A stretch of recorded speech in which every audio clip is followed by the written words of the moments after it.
Hey guys, what's going on? ZeroArmada here with some Defiance gameplay from way back in the day. Was kind of looking over this video and really what happened to this game.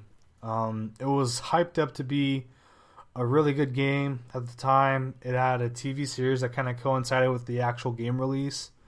And really what was cool and unique about Defiance was that it had pretty much anything to cater to any type of a gamer out there. You had the single player open world Borderlands type of experience. You had the instance based TDM matches, kind of like something you're accustomed to in Call of Duty, as you can see with the gameplay right now. You had the kind of the WoW type or the MMORPG type of raids where you can group up with other players.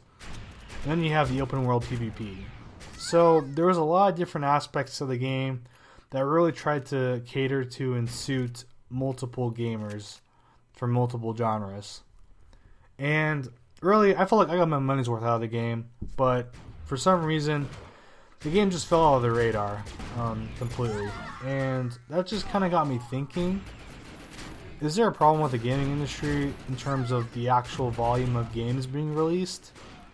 Because, way back in the day, a couple years ago, when there's a new game coming out, it was like the next biggest thing. But nowadays, with the gaming industry basically taking off so big and, having a multiple amount of titles being released, monthly, the margin of error and really the margin of success has been dramatically lowered as a result. So companies like Defiance, the people who make Defiance, Recoil, which is coming out next week, they really have to get their shit right because they have one chance, especially as both of those titles are buy-to-play games, which means that more or less they won't have really any new content from the developers themselves. You can't really afford to, miss out on your first impression.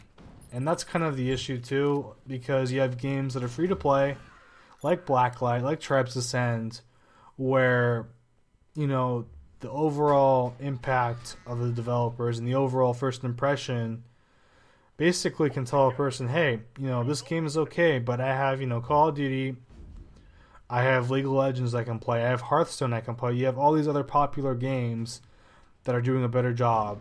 And as a result, you pretty much have all these games just shutting down weekly without really that much of a notice. And you can just tell that because of the multitude of games that are being released and the sheer volume and how the gaming industry has developed and evolved, it's a risky business.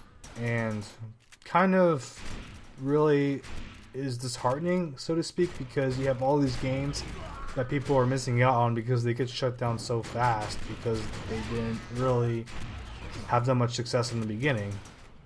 So let me know what you guys think about this issue, because it's only going to get worse as more games get pumped out, and the lifespan of some games are going to be detrimented as a result. So let me know what you think about the issue of the volume of games in the gaming industry and the situation as a whole. And thanks for watching as always, guys. Much appreciated.